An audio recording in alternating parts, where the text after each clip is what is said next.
My younger brother lost his life in a sudden workplace accident. His wife took the compensation money, left their daughter at a care facility, and disappeared.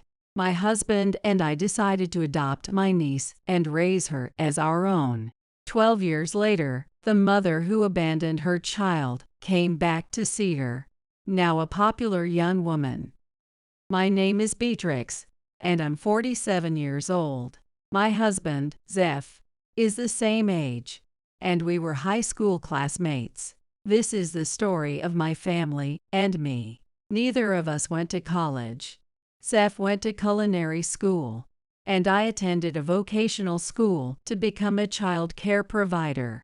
We met again at a high school reunion when we were 21. At the time, we had just graduated and started working. About half of our classmates were still in college, but Zeph and I bonded over our shared experience of entering the workforce early. Soon after, we started dating. We got married at 25. Zeph worked in a Western-style restaurant, and I worked at a daycare center. I had a younger brother who was 2 years younger than me. His name was Merritt. Merritt and I grew up in a single-parent household. Our parents divorced when we were young, and neither of us remembered much about our father. Our mother wasn't suited for parenting or domestic life. She worked in nightlife establishments to support us, but she'd often come home drunk, get violent, and date one man after another. Sometimes her boyfriends would even hit us. She was what you'd call a harsh parent. Lately, I've been surprised by online posts claiming that parents who won't pay for braces, eyelid surgery, or hair treatments are strict. In our house, there wasn't even money for tuition. I had to work part-time while attending vocational school. Merritt didn't even go to high school. He wasn't a fan of studying, but the bigger reason was that Mom, growing older, couldn't earn much from her nightlife job anymore. We just didn't have the financial stability for it. Merritt started working immediately after middle school as a demolition worker for one of Mom's acquaintances. He earned a decent income and even helped me pay for my schooling. When I began working as a child care provider, Mom stopped working altogether. She probably felt too old to continue her previous job, but she didn't even consider taking a part-time position. Instead, she relied on Merritt's and my earnings while doing minimal housework and going out drinking. Looking back, I think my mother was the real definition of toxic mother. She passed away when I was 23, and Merritt was 21, from liver disease. Why did we get stuck with a mother like her? I wish we had a normal mom. I'd thought that my whole life, but when she was gone, I still felt sad. Our father was nowhere to be found, and we had no contact with Mom's relatives. Merritt and I were left almost entirely on our own, maybe out of loneliness. Merritt got married a year after Mom's passing, at the age of 22. Ironically, the woman he chose was eerily similar to her mother in personality and vibe. Her name was Gabrielle, and she was 21. She had light brown hair, a flashy hairstyle, heavy makeup, and a preference for revealing clothing. When Merritt brought her home to introduce her, her first comment to me was, "Wow, Beatrix, you're so plain." Well, compared to her, most people would look plain. I thought it but didn't say it. Needless to say, my first impression of her wasn't great. Honestly, I don't have a good feeling about her.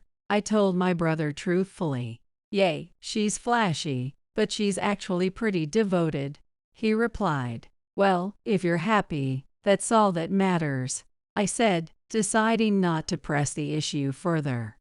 After all, marriage is a personal matter, even between siblings. They had a small photo wedding and held a modest reception with friends. Afterwards, Merritt moved out of the rundown apartment we had shared after our mother's death and rented a 2-bedroom condo nearby. However, Gabrielle's devotion only lasted until the wedding. Once they were married, she became the worst kind of wife, spending Merritt's earnings on her outings, neglecting housework, and leaving everything to him. I only found out about this over a year after their wedding. Merritt, knowing I had been somewhat opposed to his marriage, probably hesitated to complain about his wife to me. One day, Merritt called me for help. He had come down with the flu, couldn't get out of bed, and hadn't eaten for an entire day. "Where's Gabrielle?" I asked. "She left yesterday for a 2-night trip with her friends," he replied. "But weren't you already sick yesterday?" "Yay, but even if she stayed, she wouldn't have taken care of me anyway." What do you mean by that?" When I arrived, I was shocked to see the state of their home. The place was a mess. The kitchen was dirty, and the fridge was practically empty. It was immediately clear Gabrielle wasn't doing much around the house. I wanted to take Merritt to the hospital, but he hated doctors and refused to go. Instead, I made some chicken soup, fed him, and gave him medicine to bring down his fever. The first time I met her, I thought Gabrielle was just like our late mother. Her vibe, her personality, even the way she neglects housework and spends all her time going out. "It's all the same," I said to my brother as I tidied up the messy apartment. "No way." "Are you serious?" Merritt murmured softly, almost to himself, before drifting off to sleep. Even if he unconsciously sought a resemblance to our mother, it was unfortunate that he had been drawn to her worst qualities. I couldn't help but think he had poor judgment when it came to women. After that, I cleaned up the apartment, scrubbed the kitchen, and made a pot of chicken soup. I left a glass of water, some medicine, and a note next to his bed that said, "There's chicken soup in the pot. Make sure to eat." Then I went home. Merritt, being naturally resilient, seemed much better the next day, which gave me some relief. Gabrielle didn't call to thank me after returning from her trip. Well, I hadn't expected her to anyway. Instead, on his next day off, Merritt stopped by with a cake as a gesture of thanks. Once the chaotic years following my mother's death and Merritt's marriage settled down, I married Zeph at 25. Like Merritt, Zeph and I didn't want to spend much on a wedding or reception, so we had a photo wedding and held a small reception at the restaurant where Zeph worked. During the reception, Gabrielle announced that she was pregnant. Although Merritt and I no longer had parents, I felt a deep sense of joy at the thought of our family growing. I had always hoped to have at least 2 children of my own. While Gabrielle's pregnancy announcement was exciting, I couldn't help but feel a bit uneasy. Could she really handle being a mother? Still, I told myself not to worry. Sometimes, people surprise you when faced with responsibility, and I hoped that would be the case with Gabrielle. Before getting married, I had visited a gynecologist due to my regular and heavy periods, hoping to find some relief. However, the doctor's words shocked me to my core. "In your case, the shape of your uterus makes conception highly unlikely." Those words left me feeling utterly devastated. "I think we should call off the wedding. It looks like I can't have children," I told Zeph. But he said, "I'm not marrying you for children. I want to marry you because I want to be with you, Beatrix." His words made me incredibly happy, but deep down, a lingering sadness and guilt about not being able to have children remained. So, during our wedding reception, Gabrielle's pregnancy announcement filled me with envy. Even so, I resolved to shower my future niece or nephew with love, and hoped that Merritt and Gabrielle would build a happy family together. Their baby was born soon after, a beautiful little girl named Candy. She looked a lot like Merritt, and was absolutely adorable. Merritt doted on her, and Gabrielle appeared to take good care of her too. The 3 of them often went out together, dressed up and looking like the perfect young family. However, I sometimes felt that Gabrielle treated her more like an accessory than a child. Still, I adored my niece and often bought her clothes and toys that I thought she'd like, visiting Merritt's house whenever I could. But then, everything changed in an instant. Merritt was suddenly killed in an accident. It was right before Candy was about to start elementary school. Merritt was caught under a collapsed crane at a demolition site. He was only 31 years old when I received the news. The shock was so overwhelming that I barely remembered anything from that time. Growing up under a harsh parent, Merritt and I had always protected each other during our childhood. I couldn't have endured it without him. I wanted him to be happier than anyone else. The company admitted their negligence, so workers' compensation will be provided, along with a settlement. Gabrielle and Candy's lives should be financially stable, at least. That's a small relief, Zeph said. I remember hearing his words as if they were about someone else's life. It's true. They're the ones who lost a husband and father. They're going through much more than I am. I didn't begin to think this way until over a week after Merritt's funeral. Candy, too young to grasp the permanence of death, believed her father had simply gone far away. "When is Daddy coming back?" she asked me, and I couldn't bring myself to answer. Gabrielle seemed more composed than I had expected, which initially gave me some relief, but I couldn't have been more wrong. About 3 months after Merritt's death, I received a sudden call from a children's welfare facility. "We haven't been able to reach Candy's mom," the staff said, leaving me utterly confused. To understand what was going on, Zeph and I visited the facility. They explained that after Merritt's passing, Gabrielle said she was mentally unfit to raise a child on her own and had left Candy in their care. She listed me as the emergency contact, which is why they called me. I couldn't believe what I was hearing. There were no signs that Gabrielle was struggling mentally, and she never discussed anything with me. When I went to the apartment where Merritt's family had lived, it was completely empty. I contacted Gabrielle's family, but they said she hadn't visited them and they had no idea where she was. Worried that her mental state might truly have deteriorated and that she might do something drastic, I was startled when Gabrielle's mother sighed and said, "Oh, she hasn't come here, and I have no idea where she's gone," she said with a sigh, "but I doubt she's in trouble." She told me cheerfully about the money she got after Merritt's death. She's always been self-centered, but I thought marriage and motherhood had changed her a bit. She abandoned her child at a facility and disappeared. I snapped. "Oh well, I guess her nature didn't change after all. But just so you know, we can't take Candy in either. Life stuff for us too, you see. Now if you're offering $5,000 a month for her care, maybe we'd consider it." That's when I realized Gabrielle was a reflection of her mother. My anger surged. "You don't have to worry. I'll never ask for your help," I said before slamming the phone down. I couldn't stop crying. "Let's adopt Candy and raise her ourselves," Zeph said, holding me as I wept. Because of my difficulties conceiving, Zeph and I had long let go of the dream of having our own child. But perhaps, because of our struggles, we could offer Candy the love and stability she deserved. That's how Candy became our adopted daughter.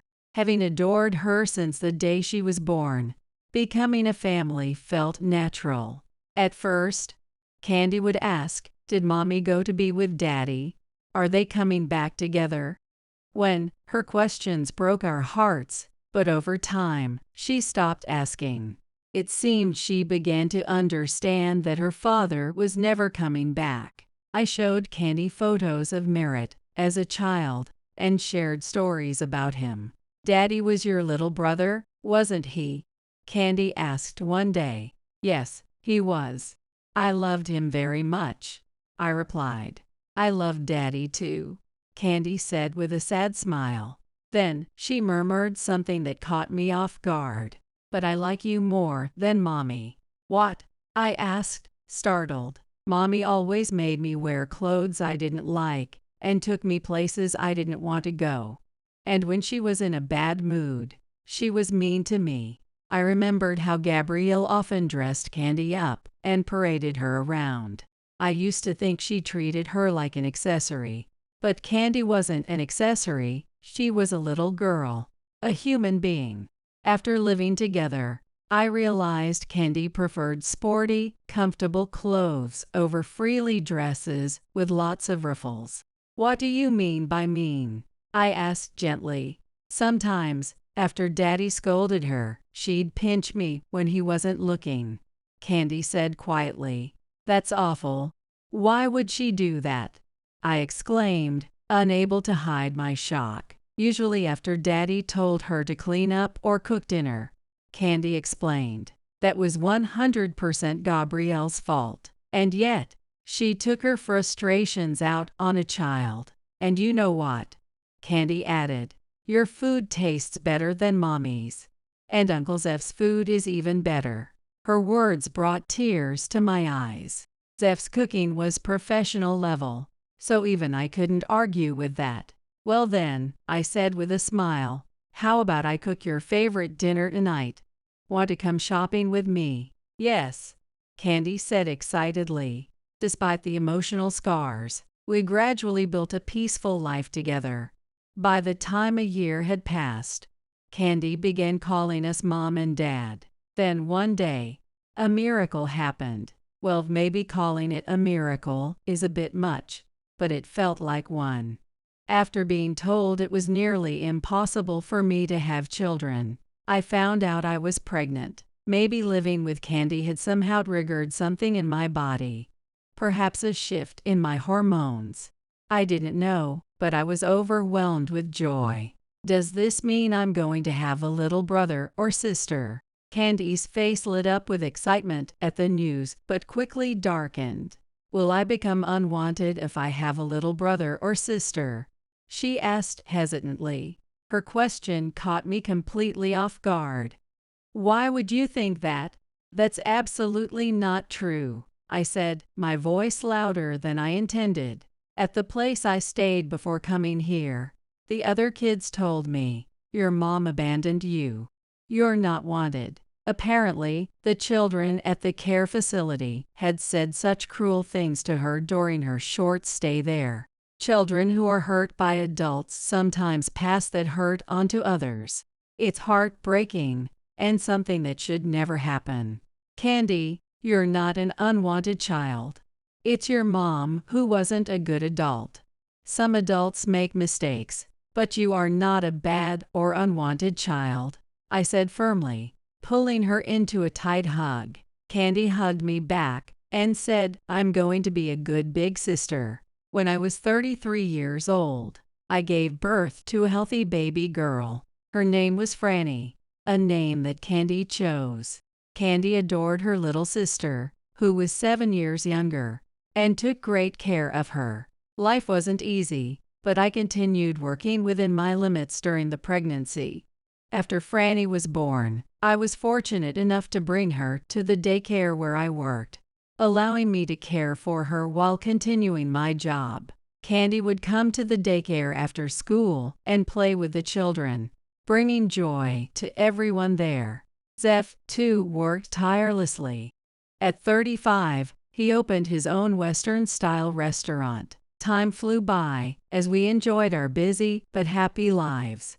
12 years passed since Candy became our daughter. Candy had grown into a smart, stunningly beautiful college student. Yes, I'm a proud mom. She and her younger sister, who was about to start middle school, were as close as two peas in a pod. They were an adorably loving pair of siblings. Since high school, Candy had worked part-time at Zeph's restaurant. She had even designed the restaurant's uniforms and created its website. What I didn't know was that Candy had been dancing since middle school and had become quite popular on social media through her short dance videos. Lately, she had started performing choreographed dances with her younger sister, Franny. and they were getting a lot of attention online. When she showed me the videos, I couldn't help but gush. "Oh my goodness, you two are just the cutest." I couldn't help but shout out in excitement. Merritt, unable to suppress his grin, nodded enthusiastically. What if posting videos like this leads to a flood of marriage proposals? What will we do? Zev started worrying, completely off track. No, what if some creepy guy notices them and starts stalking them? What do we do then? He added, his concerns escalating. Our daughters laughed, clearly amused. But as parents, our worries never end. One day, Zev's restaurant was featured on television as a popular dining spot. Candy's dance videos had unexpectedly gone viral, making her somewhat of a trending topic online. Zev and I were completely flustered by the sudden attention. Candy remained unfazed and said, "Dad, Mom, you're overreacting. Trends and buzz like this come and go so quickly. People will stop talking about it soon." However, the attention didn't die down as she predicted. She received interview requests from online news outlets and even offers from talent agencies to become a professional entertainer.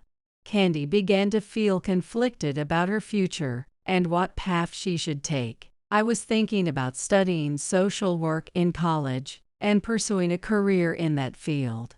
Or maybe taking over Dad's restaurant," Candy said thoughtfully. "What? Dad's restaurant is mine to take over?" Franny chimed in, turning the conversation into a playful yet chaotic debate. "Trying to restore some order," I said. "Taking over the restaurant is something to consider far in the future. While you're young, it's okay to explore your passions and try new things." With that one suggestion, Candy decided to join a talent agency and began her career as an entertainer, ensuring that it didn't interfere with her studies. Zev and I had completely forgotten about her past. To us, Candy was wholly our daughter, and the existence of her biological mother had been erased from our memories. We never imagined that Candy's rising fame could bring trouble. But one day, out of nowhere, someone I never wanted to see again appeared. That evening, Candy came home from her part-time job, visibly shaken. "Mom, I think someone's been following me. Ever since I left the store, they've been trailing me," she said, her voice trembling. My blood ran cold. "What? That's dangerous. It could be a stalker." "Should we call the police?" I asked, panicking. "But it's not a man, it's a woman," she replied.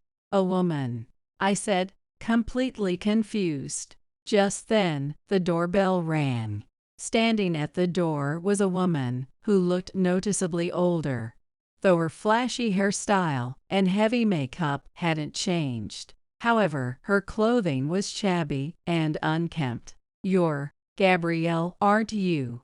What are you doing here?" I asked, barely containing my fury. I wanted to scream at her, throw water in her face, and slam the door shut.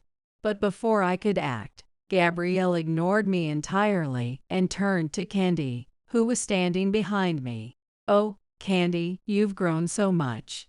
I've missed you so much," Gabrielle said, tears streaming down her face. "Who is this?" Candy asked in a cold voice. "What are you saying?" "I'm your real mother," Gabrielle exclaimed. "Oh, you mean the deadbeat mother who abandoned me years ago?"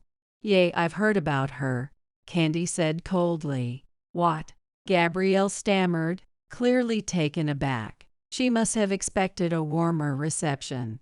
Had she truly believed she would be welcomed with open arms? "If you wanted to see me so badly, why didn't you come back for 12 years? I asked sharply. "I've been through a lot," Gabrielle replied, her tone defensive and unapologetic. "Everyone faces difficulties in life, but that's no excuse." "Gabrielle," I said, my voice growing harsher, "you took all the money Merritt left behind, didn't you?" "I don't remember. That was so long ago," Besides, it wasn't even that much, she said dismissively. Not that much, I retorted.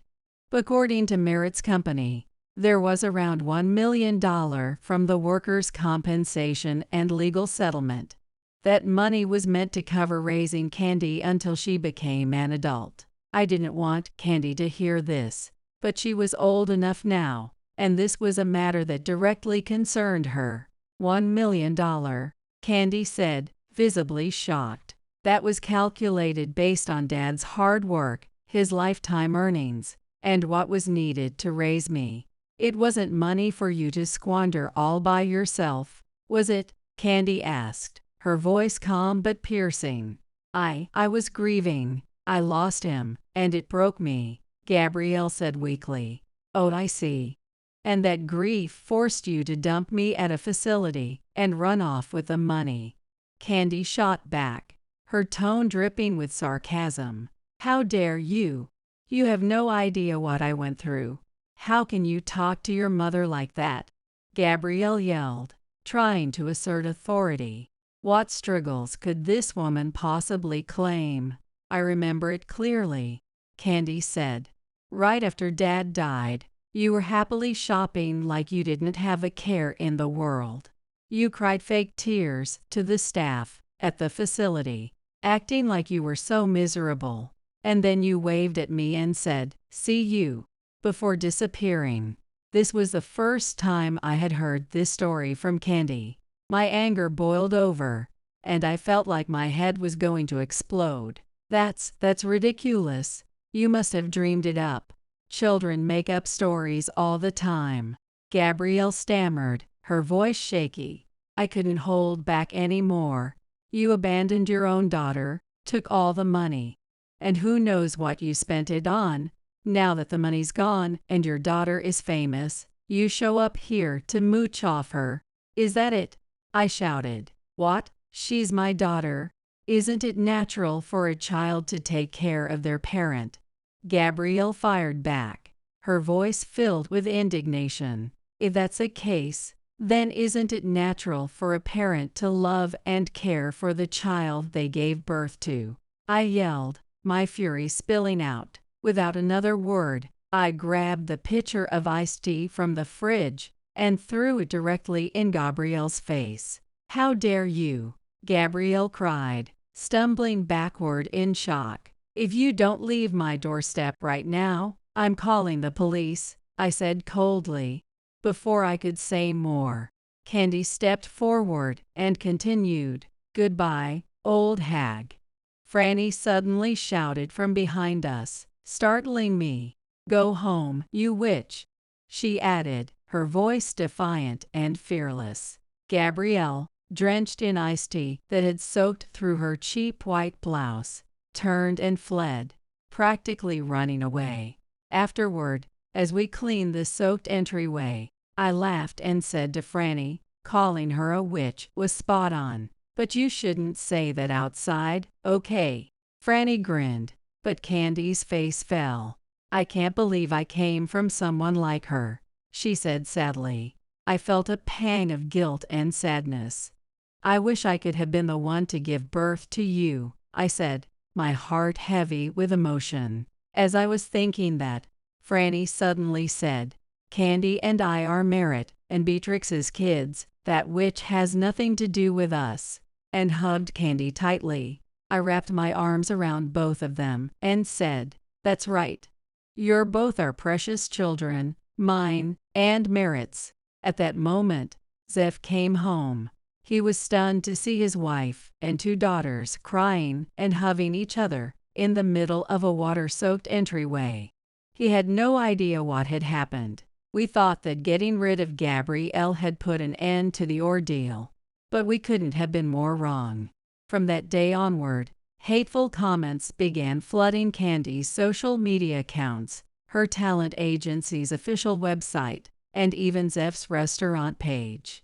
The posts were vile and blatantly false, accusing Candy of abandoning her real mother and sleeping with people to get work. Other comments claimed Zeph's restaurant reused leftover food. The malice was obvious. and so was the identity of the culprit. At first, we tried to ignore it, but the persistence and sheer volume of the comments made it impossible to let go, and I was furious. Just as I was preparing to contact the police, something unexpected happened. Candy was invited as a guest on a popular video streamer's channel. During the broadcast, the host brought up the issue casually, saying, "So, I've heard you've been dealing with a lot of harassment online lately." Later, Candy told me she had specifically asked the host during the pre-show meeting to mention it. "Yes, that's true," Candy replied calmly.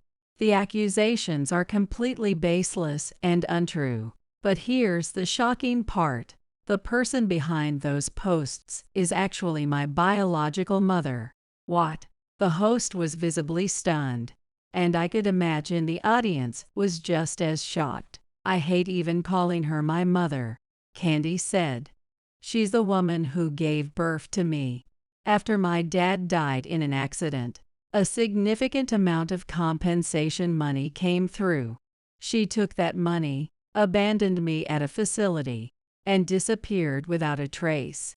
Now that I've gained a little fame, she suddenly showed up at my house, clearly having spent all the money, hoping to mooch off me." Her tone was steady and composed as she recounted the events. "The truth is, my dad's sister, Beatrix, is the one who raised me.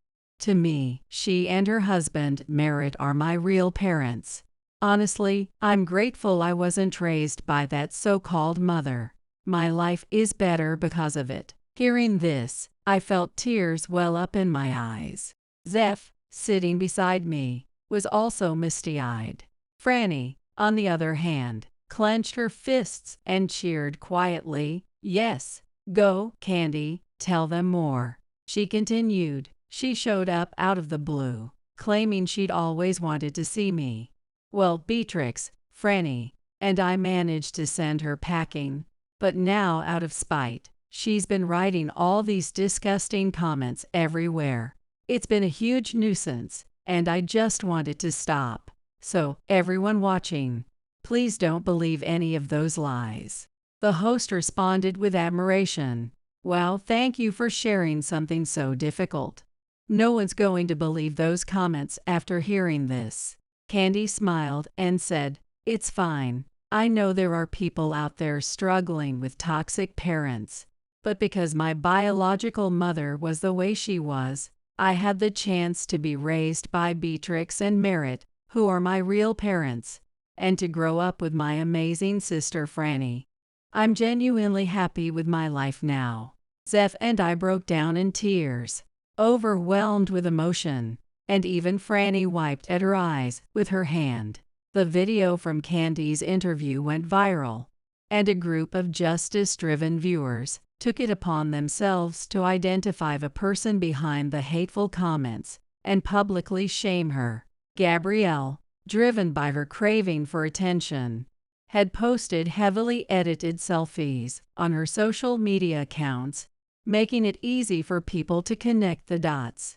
"I'm sorry, I won't do it again, I promise. But please, tell people to stop harassing me. It feels like everyone is watching me, and I'm terrified." Gabrielle's trembling voice came through the phone one day. She sounded utterly broken. "There's nothing I or Candy can do about it now. Once something spreads and escalates like this, calming it down is nearly impossible." She must have felt terrified by the relentless attacks from strangers online. She deleted all her social media accounts and vanished. Still, she's probably haunted by the fear that someone out there recognizes her face, making it scary for her to even step outside. Maybe getting reported to the police and facing punishment would have been better, I briefly wondered. But considering everything Gabrielle had done, this was her own doing. I couldn't bring myself to feel any sympathy for her. Perhaps she should just live quietly somewhere, avoiding all human interaction.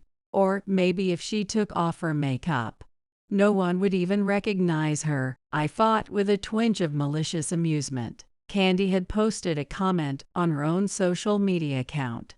"I really appreciate everyone standing up for me, but please don't do anything illegal on my behalf." She was addressing the chaos surrounding the situation. But hey, now she can't go around claiming I'm her daughter anymore, so I guess it's all good in the end. Candy laughed as she said this. "Yay, and your fan base has grown too. Maybe I could debut as Candy's little sister someday." Her cheeky younger sister chimed in. "Please, don't give me more things to worry about," I said with a sigh. But my husband, ever the laid-back one, added, "You know, the beautiful sisters angle might actually make you two quite popular." He said this with such a carefree attitude. Apparently, this whole incident had brought more customers to my husband's restaurant. "Well, if they come out of curiosity at first but end up becoming regulars after trying my food, I'd be thrilled," he said, looking rather pleased with himself. And honestly, he had every reason to be confident. His cooking truly was amazing. "Wait, wasn't Franny supposed to take over your restaurant? Are you planning to become a celebrity instead?" I teased her. Franny stuck out her tongue playfully and grinned. "You never know what life has in store. I think it's better to focus on what you love now, rather than tying yourself to a future plan," Candy said, her tone unexpectedly mature. "That's true. As long as you're happy, your father and I don't care about anything else." "We do care. You and Dad have to be happy too. As long as you're happy, we're happy too. That's just how parents are." I wished my younger brother could see how much our daughter had grown. Even now, thinking about him brings tears to my eyes. "Mom, you're crying again." "Honestly, you cry more than I do. And I'm the kid here," Franny teased me. "Happy tears don't count. You can cry as much as you want when you're happy," I replied. As I sniffled, Candy handed me a tissue with a gentle smile. "My name is Nancy Lopez. I am a 37-year-old working mom. I have been married to my husband, Christopher, who is the same age, for 14 years, and we live with our daughter, Mia. However, in reality, it felt like it was just Mia and me living together. I'm going on a business trip. I think I'll be back by Saturday." Christopher, who worked in sales, was often away from home, flying around different places for work. "I wish we could spend more time as a family, but it's work, so I can't complain." At that time, I was supporting a family as a housewife. Some kids' dads play with them a lot. Some even come to school events. Why isn't our dad ever home? Only he could cheer up our daughter, who missed her father's presence. However, he would say, "I'm really busy with work. I have to work for us to live, so I'm sorry." He apologized to our daughter, who was sad, but never made time to be with her. "Mia is growing up now, so I think I should take on more work. There's talk of me going on a long-term assignment, and I'd like to go. What do you think?" Since Christopher had been on an overseas assignment for 2 years, starting from when Mia was in grade 4, we saw even less of him. "Dad is busy, so it's okay. I'm not bothered by it." Hearing Mia say such things made my chest ache sometimes. He's in the sales department, so he probably wants to focus on his career. But is it normal to be away from home this much? I started working from home when Christopher went on his assignment, so I was able to spend time with my family.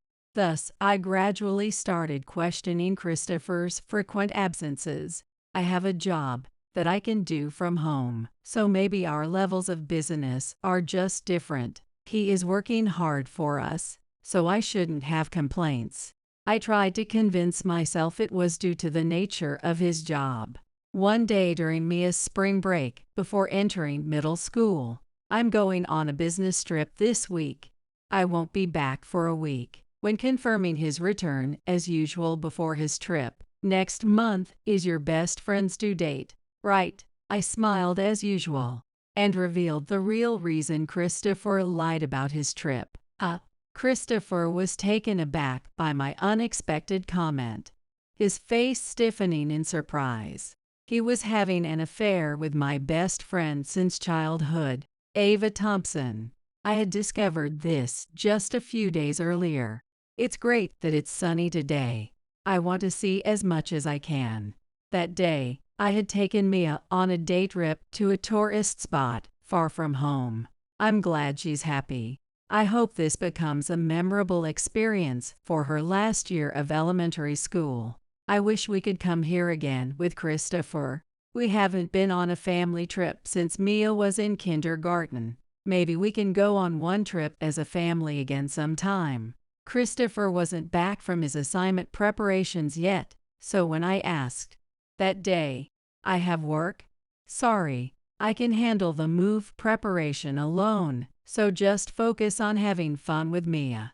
His predictable response made me even more determined to make the day enjoyable for Mia. It's spring break, so it's crowded, but there are events, and it's fun. When was the last time we had such a good time? Thinking back, I had been so focused on household chores, raising my daughter, and work, that it had been a long time since I went on a trip. So I was enjoying the outing with my daughter. But then, is that Christopher? Isn't he supposed to be at work? I saw someone who looked like my husband in the crowd. When I squinted to get a better look, wait, is that Ava with him? Didn't she say she didn't want to move much because she's pregnant? Why are the two of them looking so close? It was impossible that the two people, who seemed like lovers, could be my husband and my best friend. We did meet as a family occasionally, but I didn't think Ava and Christopher were that close. Before we got married, I introduced my best friend to Christopher. This is Christopher. We're dating with marriage in mind. Nice to meet you.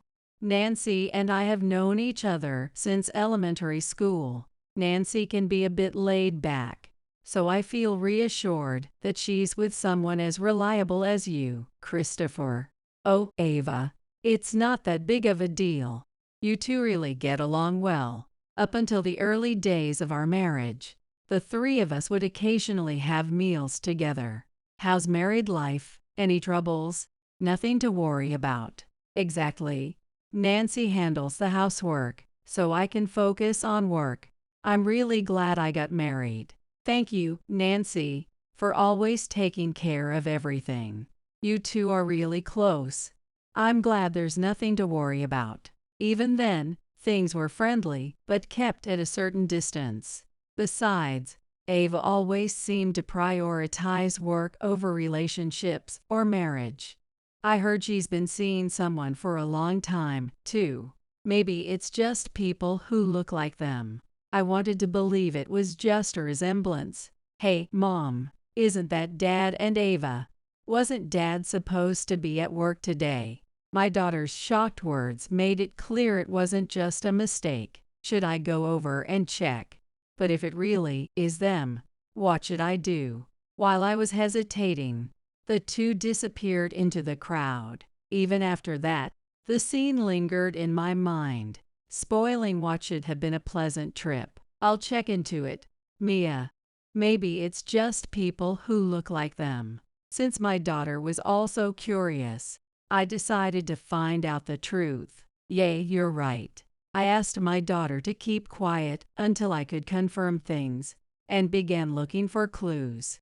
Once Christopher comes back from his assignment and settles at home, maybe I can find something on his phone or computer. I thought of checking his communication records. Starting work that involves using computers turned out to be helpful. Otherwise, I wouldn't have been able to check. Christopher probably never thought I'd snoop around, given the kind of person I am. The passwords on my husband's smartphone and computer were simple, so I was able to check them quickly. If there's anything, it would be in the emails. Right. There it is. They're exchanging messages so frequently. The contents of their exchanges seemed more cheerful than those between my husband and me. Since the due date is approaching, it's been hard to move around alone. The hot springs were great, and sightseeing was fun. It was the best way to recharge before giving birth. I enjoyed it too. Besides, you're having my child, so this is the least I can do. Wow, did you ever do something like that for Nancy? No, she quickly gives up when I say I'm busy with work. If I complain a little about the housework, she takes it to heart and does everything. Lately, she's started working, but it's more like a hobby. When I told her not to slack off on the housework, she went all out. When I had told my husband that I wanted to work since I was gradually managing things, "Nancy, you're not used to working, are you? And what if you can't handle the housework because of work? I have a position, and there's no need for you to work. We'll need money for Mia's school fees soon. And since you've been away on assignments, I've had more time. I want to do something I can manage. I'll keep up with the housework as before, so please, let me work. I want to try it." I had quit my job soon after we got married, but working again after a long time felt fresh and enjoyable. Most of the moms I know work, and when Christopher and Mia aren't home, just doing housework leaves me with extra time. I want to make good use of it and expand my capabilities. Although it wasn't just about the money, my desire to work kept growing. As expected, my husband showed reluctance. When we get married, I asked you to be a housewife, didn't I? Are you planning to neglect the housework? I'll keep doing the housework as before. It won't be anything for you to worry about, I pleaded, and he reluctantly agreed. At the time, I thought his opposition was because he was concerned about the family. Did he prefer having a wife with no income? When Mia was still little and I was struggling with parenting, my husband said, "Who do you think you owe our lifestyle to? You're a housewife, so take care of the home properly." He helped with child care when necessary, but his complaints made it seem like it was all my fault. Did he marry me thinking I'd be easy to control? I had never considered this possibility before, but one of the older emails said, "Recently, Nancy has become so proud just because she's a full-time employee now. Despite her low wages, she acts like handling both work and housework is impressive, and it's so annoying." Even when she was a housewife, there were times she seemed to want help with the housework. If this is how it was going to be, maybe it would have been better to have a working wife from the start. Sometimes I think marrying someone who would be a housewife was a mistake. There are times I feel like I should have chosen you instead, Ava.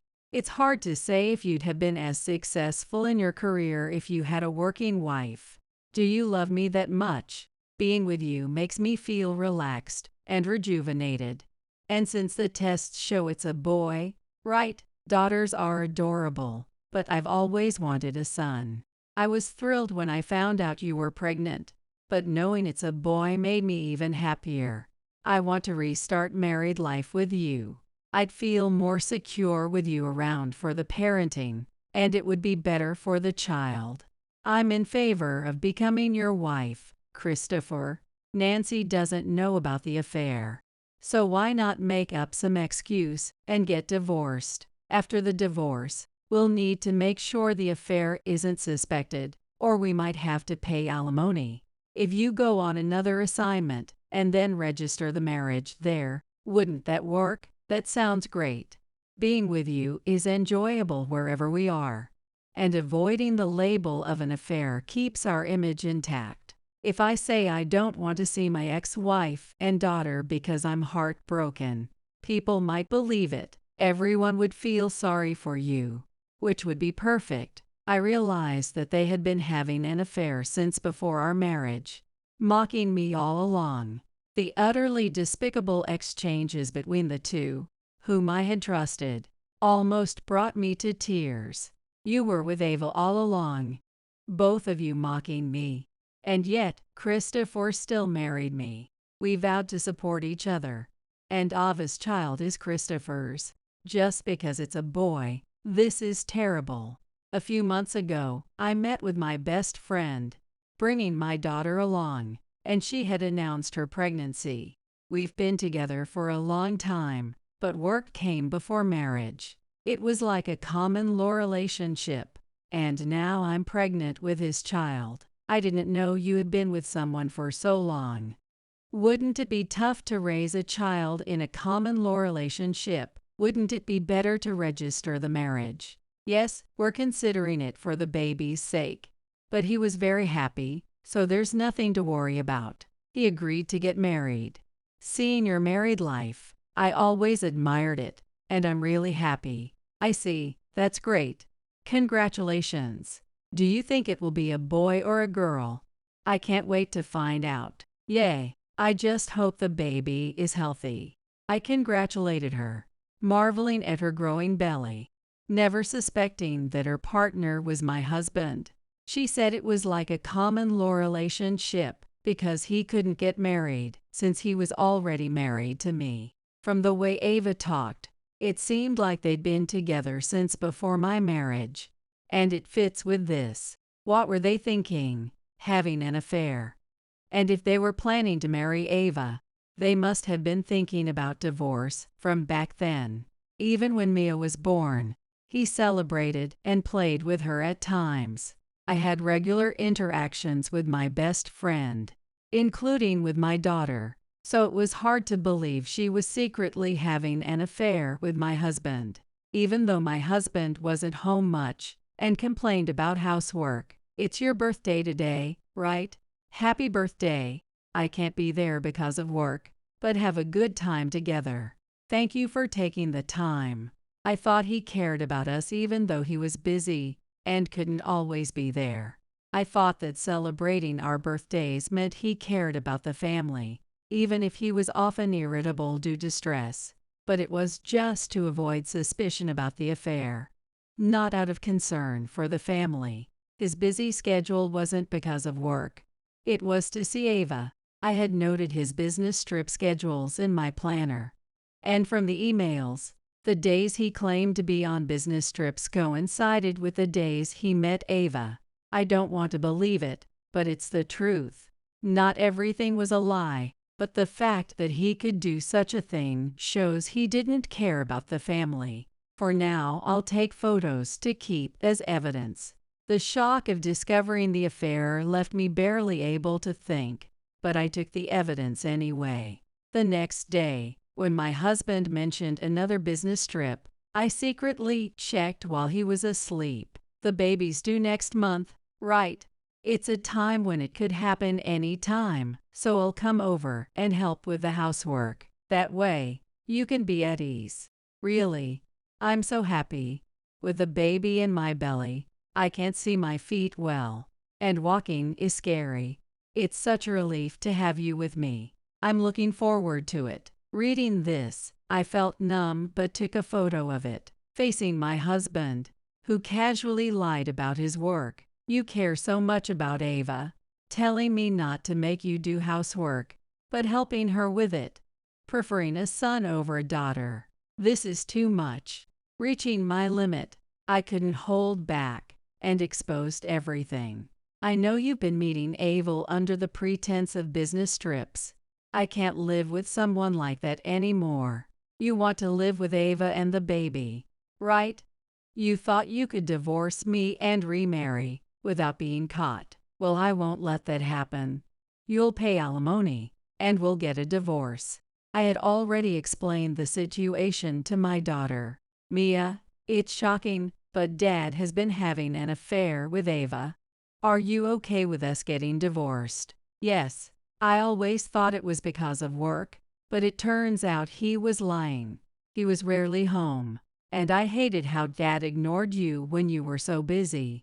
It's better if Dad isn't around. He's hardly ever home, so we won't miss him. With my daughter agreeing to the divorce, even if it's tough as a single mother, and even if alimony and child support are paid, there will be challenges. but I'm done relying on Christopher. I'll manage on my own. I steeled myself to protect my daughter. How do you know? When I confronted my husband about the affair, he readily admitted it. It seemed like he intended to keep it a secret and was only curious about how I found out. I looked at your emails on your computer. What? Just because we're family doesn't mean you can invade my privacy. That's so inappropriate. This is why people who've never worked are so out of touch. His words angered me, and I raised my voice to argue back. Don't talk to me about inappropriateness when you've been cheating all along, even before we got married. Why did you get involved with me in the first place? And I know it's not right to snoop, but I started looking because I saw you arm in arm with Ava at a place unrelated to work when you were supposed to be away on business. Of course, I would investigate, maybe because it was the first time I shouted. My husband was stunned into silence. I want you to pay alimony and child support. We're getting a divorce. I have evidence of the affair. So there's no getting out of it. You seem to prefer Ava anyway, so this shouldn't be a problem for you. Understanding he had to pay alimony, my husband looked frustrated but said, "Don't think you can survive just because you'll get some money, especially since you've hardly worked before. Even though you've become an employee, it's not going to be that easy. I'm going to remarry Ava and live with my son. Don't come running back to me for help." He then agreed to the divorce. Later, when I called my best friend to inform her of the same, she responded, "So you finally figured it out. I thought you were too clueless to notice. Surprising. Sorry for stealing your husband. But you know, you're partly to blame for not noticing anything. Don't hold it against me, okay?" Her tone, once friendly, suddenly became condescending. "How could you do this? You celebrated my wedding and the birth of my child." Even though my voice trembled, I asked why she had the affair, and she continued, even more dismissively, "Oh, because you seemed so happy liking Christopher, but actually, he likes me. I thought about marrying him, but having kids would have made work difficult, so we stayed as lovers. And you didn't notice a thing. It was fun going on dates with him, especially since you were so oblivious." What? What are you talking about? Well, I'll pay some alimony at least. I'm in a good position at work, so I'm not short on money. You're the one who'll have a hard time without your elite husband. Anyway, I'm going to be happy with him now. I was speechless at her response. I was indeed slow to realize. Despite being cheated on all this time, I didn't notice until now. I used to be quite laid back, often relying on her for help. Get a grip, okay? I can't always be there to help you. I admired her bright, dependable nature and tried not to depend on her too much, making an effort to improve myself. Maybe that's what she didn't like about me. Though I couldn't forgive the infidelity, there had been friendship between us, making the situation all the more painful. Feeling betrayed by someone I considered a friend was a heavy blow, but my sorrow gradually turned to anger. But we're not connected anymore. From now on, I'll focus on Mia. I couldn't afford to be downcast for the sake of my future life. Determined, I moved forward with the divorce, hired a lawyer, and quickly completed the process. I want everything settled before Mia starts school. I never expected this to happen, but I'm glad I started working. I was grateful that I started working from home at the suggestion of a mom friend while my ex-husband was on a solo assignment. Thanks to that, I've learned how to use computers, which I used to avoid. And having my own income gave me the confidence to decide on divorce. There's no way I'd endure living with the knowledge of the affair.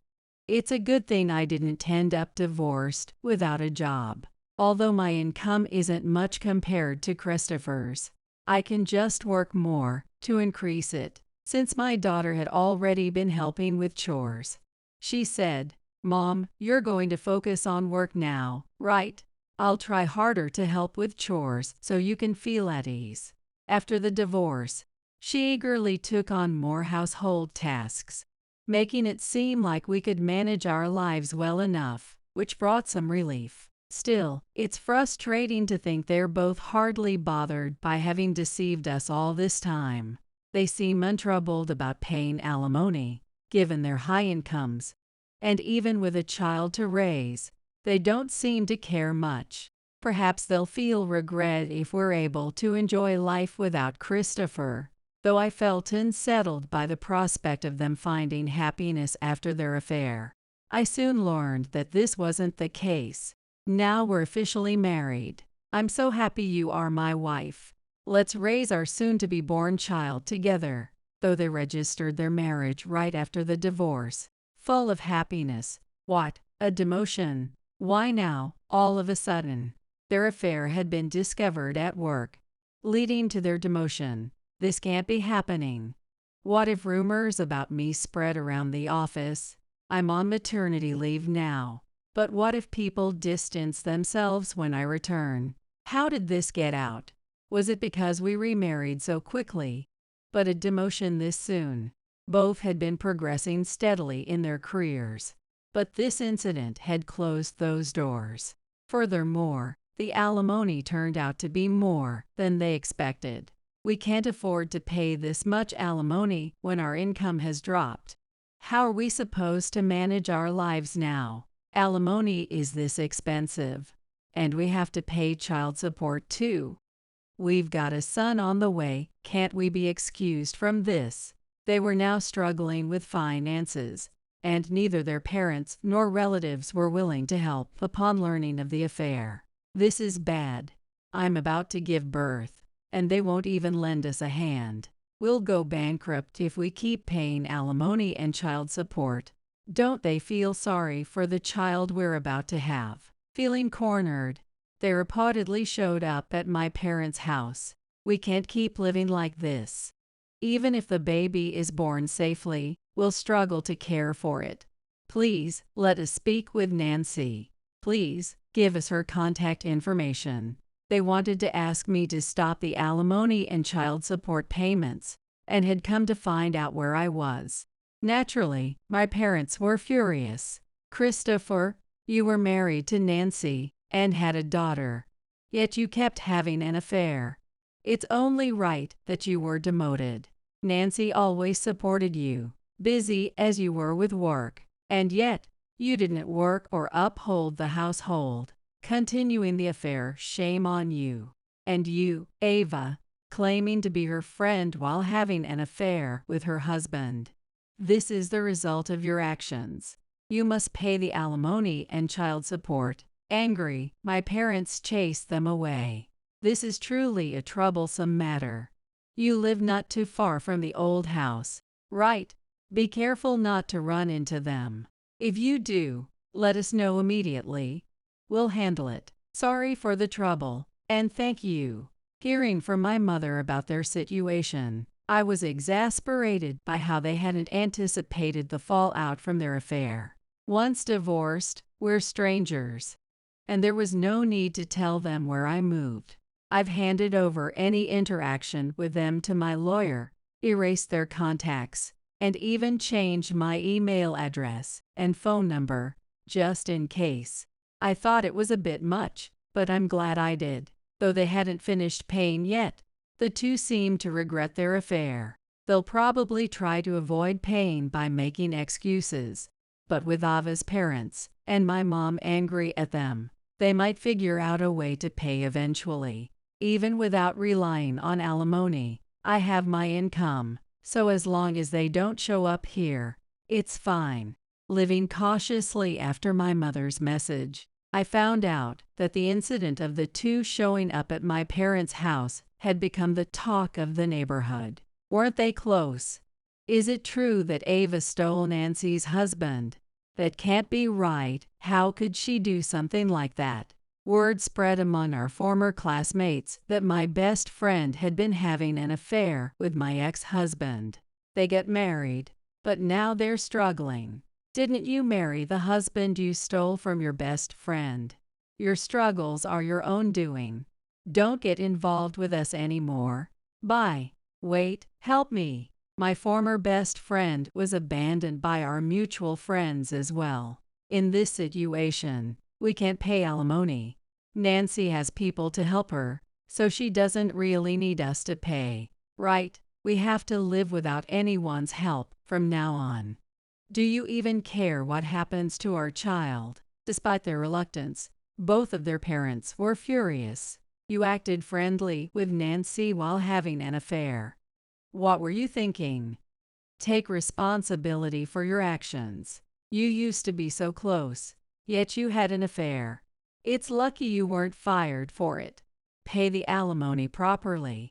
The one you should have been loyal to was Nancy.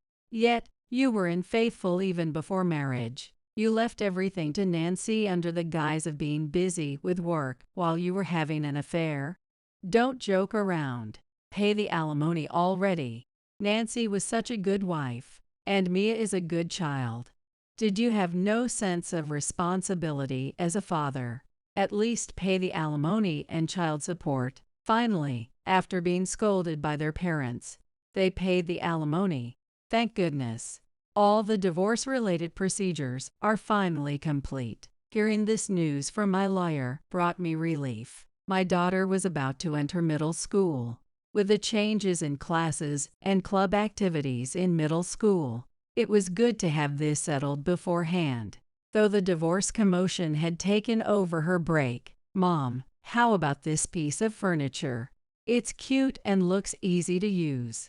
My daughter excitedly picked out furniture we couldn't bring during the move. Christopher was never really involved with Mia, so it's no problem now that he's out of our lives. Seeing my daughter seeming unconcerned about her father reaffirmed my desire to protect her happiness. My former best friend gave birth, but with everyone knowing it was a result of an affair. There were no celebrations. It wasn't supposed to be like this. I thought marriage would be more fun, but it's nothing like I imagined. How are we supposed to manage with child support and alimony on top of the costs of raising a child? It's all too much. They were struggling desperately, without any money, trying to make it on their own, without anyone to help them. Raising their child seemed overwhelming, and they looked noticeably worn out, far from how they used to appear. As for me, I was living peacefully with my daughter in our new home. Club activities with friends are so fun. We'll be practicing more for the upcoming tournament. Since my ex-husband was rarely home, our current life felt much lighter. Mia had always helped around the house, and without worrying about Christopher, life now was easier. Mia seems to be laughing a lot more these days. Seeing my daughter happier than before made me happy too. I hope to continue living peacefully like this in the future. This useless wife. This good-for-nothing wife. I bet you deliberately got hit by the car because you wanted an excuse to take it easy, didn't you? What were you thinking? Someone who causes trouble for us might make this household more comfortable by not being here. How long are you planning to stay in the hospital? These cruel words were hurled at me as I lay in a hospital bed, severely injured. My husband, William, and mother-in-law, Tamara, were the ones saying them. I won't forgive them anymore. They'll take responsibility for everything I've endured until now. Watch me prove my resolve. My name is Autumn. I'm 32 years old. My husband, William, is 35, and we have a 5-year-old daughter named Michelle. I've been living with my mother-in-law, Tamara Williams' mom, ever since we got married. It's the 4 of us in one house. With William's salary alone, we can barely make ends meet, let alone save any money. So I work full-time as a salaried employee. Although Michelle goes to daycare, she's still at an age where she needs a lot of care. Balancing work and parenting keeps me on my toes every single day. I collapse into bed each night, as if I fainted. I wish William would help out with the housework just a little. Hey, Autumn, my lunchbox isn't wrapped. I can't take it like this. But the food is already packed inside, right? All you have to do is put it in a bag yourself. During the already chaotic morning, William's irritated voice pierced through. My response was met with the sound of him slamming the table. Don't mess with me. Preparing the lunchbox is your job, isn't it? And preparing means making it ready for me to take immediately. What are you doing slacking off first thing in the morning? Hurry up and wrap it. While helping Michelle get ready for daycare, I sighed. Why does he have to complain so much about something as minor as putting a lunchbox in a bag? As I was about to respond with do-it-yourself, a snide voice interrupted, not William's this time. Autumn, you're such a hopeless wife, aren't you? How can you not even put your precious husband's lunchbox in a bag? Poor William, he drew the short straw. Tamara's morning tirade was in full swing. Despite preparing sandwiches every morning, avoiding frozen foods, arranging colorful fruits, all to meet William's overly demanding expectations for his lunchbox. This is the treatment I get. I think William should at least handle something as trivial as putting his lunchbox in a bag. I'm busy too, you know. I finished helping Michelle get ready for daycare and started hanging up the laundry while retorting to Tamara. That's when both Tamara and William started yelling at the same time. Unbelievable. Do you have no love for William? Are you seriously making your husband handle kitchen chores? What a flop of a wife. Do you even understand what the pillar of strength in a family means? Have you forgotten that the only reason you and Michelle can live comfortably is because I'm out there working as hard as I can? Since the birth of our child, this has been their attitude about everything. I thought to myself that one of them could have wrapped the lunchbox in the time they spent yelling. Without a word, I put down the laundry and wrapped William's lunchbox. Here you go. If you'd just done it right away without talking back, things would have been so much easier. You're really not straightforward, are you? The only reason we've been married for so long is because I'm such a tolerant person. Saying that, he slammed the door and left for work. Honestly, even though you're such an incompetent and hopeless wife, William hasn't abandoned you because you got married and had a child. Autumn, you really don't appreciate him enough. How about saying thank you to William for going out there and earning money once in a while I busily took care of the household chores from early morning? Tamara leisurely brewed tea, her mouth the only part of her that was busy. I work hard outside the house and handle all the housework and child care on top of it, but if I argued any further, it would only waste more of my time. I muttered a rebuttal in my heart, said a quick "I'm off" to Tamara, and took Michelle's hand to leave the house. I might be able to leave work on time today. Picking up Michelle, preparing dinner, and getting a head start on tomorrow's lunch. Even after work, my mind is filled with tasks. When I think about it, I haven't had a moment to relax in the past 5 years. It's not because childcare or work is particularly tough, but because of the constant fear of being berated by William or Tamara if I make a mistake or forget something. I hurried out of the office and went straight to Michelle's daycare. After picking her up, I rushed home. Autumn, the seasoning is too strong, and there are too few dishes. Autumn, pass the salt. The food's bland. Why do I have to adjust the taste of something I'm eating? You're terrible at cooking. Dinner was lively again today. If the liveliness came from Michelle happily chatting away, I'd welcome it. But the noise was from the 2 adults in the house, complaining about the food being too salty or too bland. They monopolized the conversation at the table. I'm sure Michelle has things she wants to talk about too. Hey, if you're going to complain every time, why don't you cook dinner? You usually get home earlier than I do, don't you? Don't be ridiculous. Haven't you ever heard, a woman's place is in the kitchen? Autumn, you're so clueless. If people at work found out that I, a man, was doing housework, they'd laugh at me. Exactly. You're just trying to shift everything onto William so you can take it easy. Listen, if you want your husband to succeed, you, as his wife, need to manage the household perfectly. Well, that's what I've been doing so far. Despite working full-time, I've never asked William to even vacuum. To be precise, he's never offered to do it. He also refused to take care of Michelle right after she was born. He even moved into a separate bedroom because he found my night feedings annoying. I'm working full-time, doing all the housework and child care solo. Sometimes it's just too much. If William can't help, could Tamara at least prepare dinner? Tamara doesn't contribute to the household chores or expenses. Even though she's still healthy, she spends her days lazing around, watching TV, and hurling complaints at me. So at the very least, I thought she could help with dinner. But when I voiced my hope, unbelievable. Autumn, do you even understand your position? How dare you, as a wife, tell your mother-in-law to cook? I can't believe it. Autumn, who do you think you are? Mom isn't some TaskRabbit you can order around. As they shouted in unison, Michelle began crying out of fear.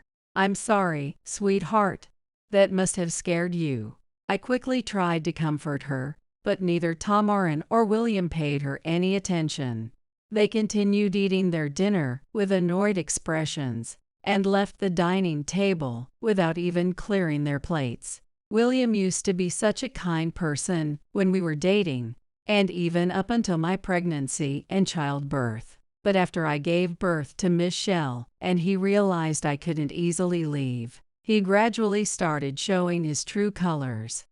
Now it's almost as if making my life miserable has become a hobby for him and Tamara. Tears of shame and frustration welled up in my eyes, but I didn't want to cry in front of Michelle. Forcing a smile, I finished dinner with her, helped her shower, and tucked her into bed. Only then, alone in the dark of my bedroom, did I quietly let my tears fall. I needed to sleep, but there was one task I couldn't skip. The next morning, from the moment I woke up until the moment Michelle and I left the house, I faced an onslaught of complaints from them.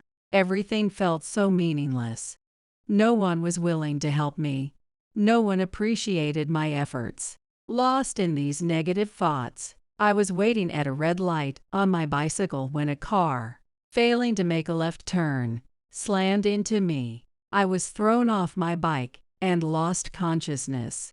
The next time I opened my eyes, I was in a hospital. Apparently, I had already undergone several examinations.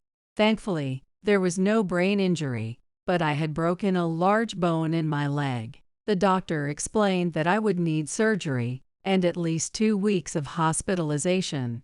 My first thought was about the house. What am I going to do?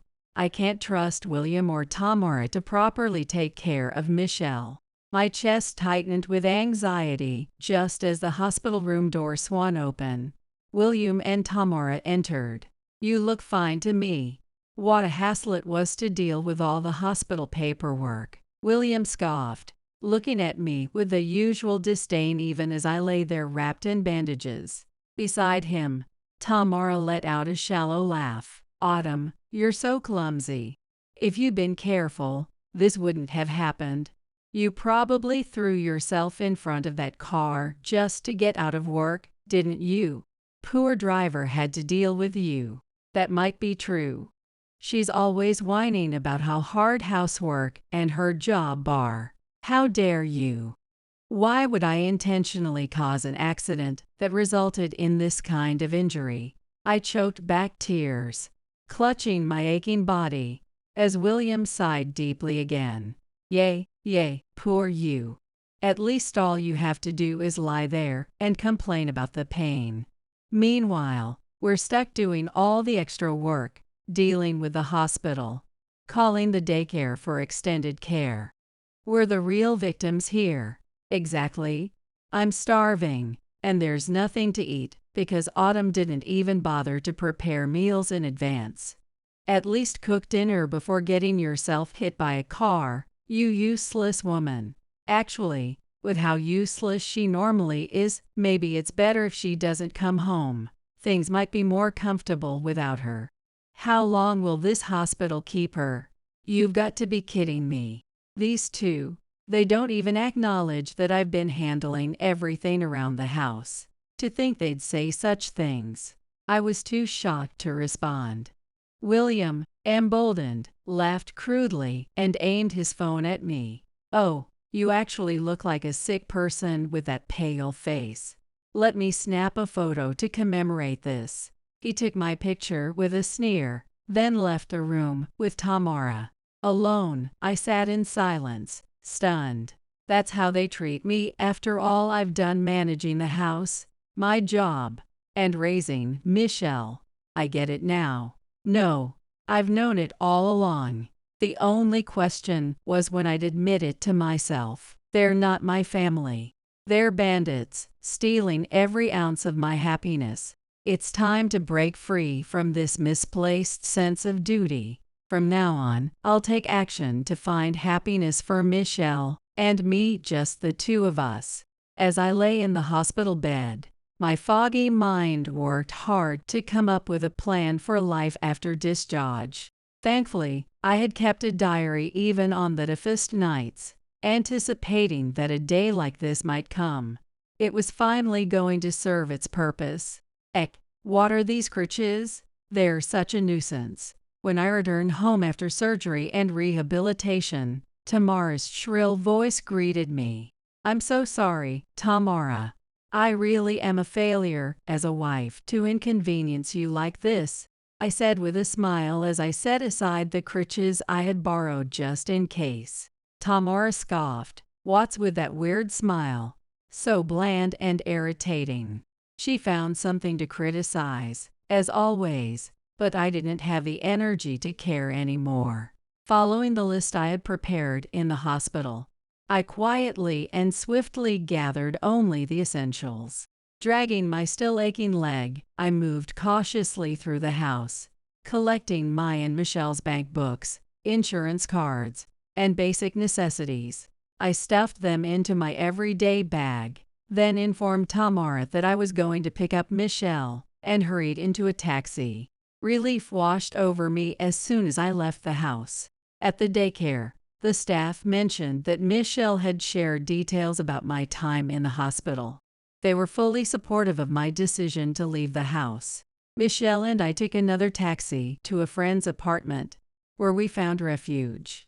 Although I felt guilty imposing on a friend who lived alone, she was thrilled, saying, "I'm so glad you've finally come to your senses and escaped." She let us stay for about 2 weeks until I could finalize the lease on an apartment I had found through online viewings during my hospital stay. It was ready for immediate move-in, and I couldn't be more grateful for her help. And so I escaped from the hellish household ruled by William and Tamara. But from the very day I left, my phone wouldn't stop ringing. The relentless caller, of course, was William. He sent threatening messages, saying things like, "Do you know what will happen if you don't answer your phone?" It was clear that divorcing him wouldn't be easy. Resolving to face the situation head-on, I finally answered one of his calls. "Hello, Autumn. Where the hell have you been wandering around at this hour? What about our dinner? The shower isn't ready. The laundry is still sitting in the basket." His first words weren't about Michelle or me, but solely about his own inconveniences. I found myself wondering how I had ever managed to live with someone like him. With a calm yet cold demeanor, I replied, "We're not coming back to you. I want a divorce. I'll be taking custody of Michelle, of course. What, divorce? Who do you think you are, Autumn? Did that hospital stay make you lose your mind? No. In fact, being away from you during my hospital stay cleared my mind. I've regained my sanity. If you won't agree to the divorce over the phone, I'll come and discuss it with you in person. Ha, acting all high and mighty. Ha, divorce is such an embarrassing thing. Do you really think I'd allow it? Just come home already. No, I won't. I'm not coming back. I'll meet you in 2 weeks to start the divorce discussions. 2 weeks? Why so long? What are we supposed to do about meals, laundry, and cleaning in the meantime? It's telling that those are your only concerns. I finally see the kind of person you truly are. Don't contact me again until 2 weeks from now. For the first time, I firmly ended the call without letting William have the last word. That alone must have been a considerable shock to him. But the real battle was yet to come. To recharge for the confrontation 2 weeks later, I spent a joyful evening with my friend and Michelle, sharing a hearty dinner. The next 2 weeks flew by. During that time, I finalized all arrangements for my new home and prepared for my new life. Then, on a weekend when my friend had the day off and could watch Michelle, I went alone to confront William and Tamara in our former home. Oh, look who had the audacity to come back. This ungrateful, useless wife. Autumn, do you even understand how furious I am, abandoning your duties as a wife, gallivanting with Michelle for 2 weeks? How dare you? As expected, they greeted me with arrogance and self-righteousness. I had anticipated this, but what truly shocked me was the state of the house. The kitchen was a disaster, with dishes and utensils piled high and scraps of food scattered everywhere. The living room and hallways were strewn with their discarded clothing, unopened mail, and delivery boxes left unattended. The whole place was in utter disarray, far dirtier than I could have imagined. The smell, the mess. This is a garbage dump, I muttered, unable to suppress my shock. Only 2 weeks ago, I had poured my heart into keeping this house immaculate. Hearing my honest reaction, Tamara and William immediately exploded. Whose fault do you think this is? That's right. I don't want to live in a filthy house like this either. It's because you abandoned your duties and left. My duties, keeping the house clean, is the responsibility of everyone in the family. What did you do before I came into the picture? How is it possible that out of 3 adults, I'm the only one who knows where the vacuum cleaner is? Cleaning the house is a wife's job. I work hard to earn money outside, so don't you dare act high and mighty when you can't even handle your basic responsibilities. Let me remind you, William, that I earn a higher salary than you. Don't talk about being the breadwinner until you can support the entire family on your income alone. Who's acting high and mighty now? It was the first time I had raised my voice and retaliated with such specifics. They stood there, mouths agape, visibly stunned. What kind of wife says such things to her husband? A wife should be modest and devoted. Boasting about earning more than your husband, how tasteless. Unbelievable. It's not about the salary. I'm the man of the house, the pillar of strength. That makes me more important than you. If you keep acting so disrespectfully, Michelle will grow up to be just as arrogant as you. Fix your attitude, work harder, earn less than him. Don't quit your job. Their demands were utterly nonsensical. Looking at them, I couldn't believe I had ever lived under the same roof. Now that I had resolved to leave, their absurdity was glaringly obvious. I glared sharply at both of them. I refuse to be your slave any longer. Now, sign this divorce application. I thrust the completed form toward William, leaving only his signature. His face turned pale as he shouted in panic, You've even prepared this. I'll never sign it. Do you know what people at work will say? This could ruin my reputation. Absolutely not. The fact that your first concern is your image says everything about you. I'm completely done. If you refuse, I'll take this to court. As we locked eyes, the tension thick between us, the intercom buzzed. What now, of all times? Tamara snapped as she stormed over to check it. Oh my. Who is it? It's Riley. And some of the neighbors.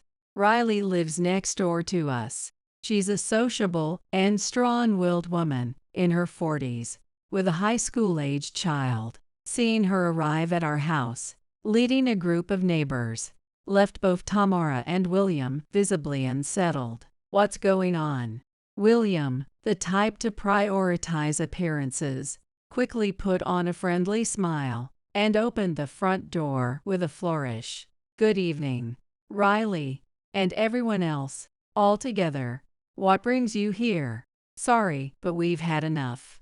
You do realize we can hear everything out here, right? Riley's sharp voice drew me and Tamara to the entrance as well. William glanced back at us, shrugging dramatically as if to feign innocence.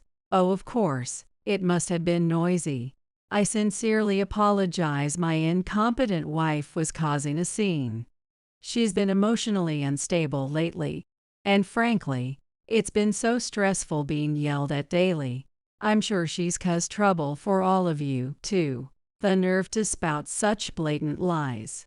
Before I could step in, Riley clicked her tongue loudly in frustration. Enough already. It's you two who need to get your act together, not her. Her words left William and Tamara dumbfounded, both tilting their heads in confusion. You, us? What did we do to you? William stammered, still trying to maintain his forced smile. Riley gave a derisive laugh, letting her gaze sweep over the chaotic surroundings of the front yard. What did you do? For starters, how about cleaning up this mess? Why haven't you been putting your trash out properly for collection? Well.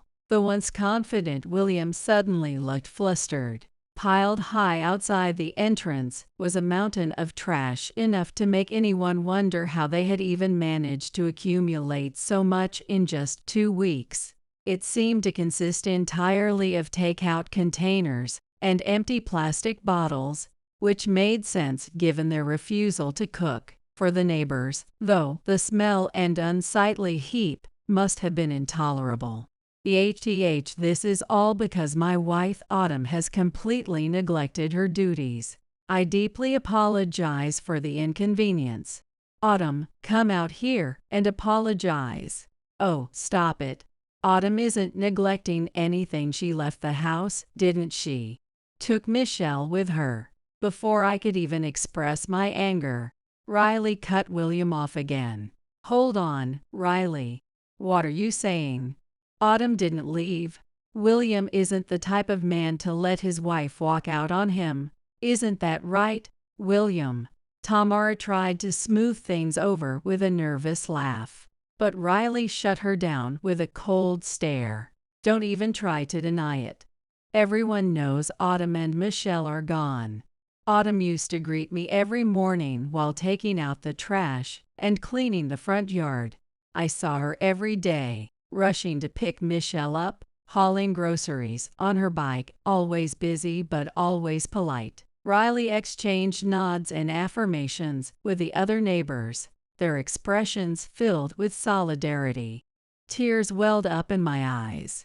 I had thought no one noticed, let alone appreciated, the efforts I put into my daily life. But here they were, proving me wrong. When Autumn and Michelle suddenly disappeared about 2 weeks ago, we all figured she'd had enough and left. And really, who could blame her? With a husband and mother-in-law who yell at her every day, of course she'd run out of patience. You did great, Autumn. William and Tamara turned bright red, while I couldn't hold back my tears any longer. Thank you so much. I finally decided to get a divorce. Michelle and I are fully prepared and ready to move into a new place together. Oh, that's great to hear. When we heard shouting again today, we thought Autumn might be in trouble. So we rallied the neighbors to come support you. Are you okay? Did they scare you again? Only then did I realize why Riley and the others had come to the house in a group. They must have been concerned about me even before today. Scared? You've got it all wrong. I'm the victim here, dealing with an incompetent wife. She's making a huge fuss about divorcing me, which is such an overreaction. I'm the one being gracious enough to stay married to such a problematic wife. William, oblivious to Riley's and the neighbors' intentions, continued to delude himself into thinking he was justified. I shot him a piercing glare through my tear-streaked face. Victim. You took me for granted, thinking I'd do whatever you said. You and Tamara treated me like a slave. I will get divorced. Like a slave? What a ridiculous accusation.